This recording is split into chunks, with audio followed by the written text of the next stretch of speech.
તો આ પ્રમાણે ગણીએ તો લગભગ 6500 કરોડ રૂપિયાનું નુકસાન ખેડૂતોને થાય જો આજના ભાવે એ વેચે તો. અને 24-25માં 1,56,000 હેક્ટરમાં વાવેતર થયું હતું.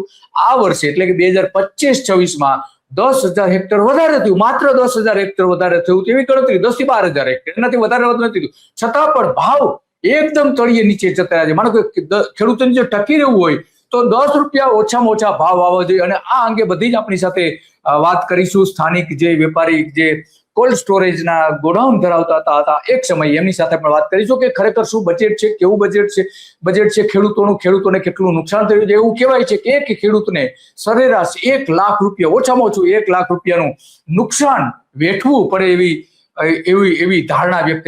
અને એગ્રીકલ્ચર ડિપાર્ટમેન્ટે આજે વાવેતર પતી ગયું ત્યાર પછી એને એવી ધારણા વ્યક્ત કરી હતી. વાવેતરનું જે છેલ્લું વાવેતર થયું 2 ફેબ્રુઆરી 2026ના રોજ, ત્યારે કૃષિ વિભાગે પ્રોગ્રેસિવ આંકડાઓ જાહેર કર્યા હતા, સત્તાવાર રીતે આંકડાઓ જાહેર કર્યા હતા કે 1,68,000 હેક્ટર વિસ્તારમાં વાવેતર થયું છે, આવું એમણે જાહેર કર્યું હતું. એ આંકડા પ્રમાણે 1,68,000 હેક્ટર જે વાવેતર થયું હતું 3 વર્ષની સરેરાશ કરતા 19% વધારે હતું.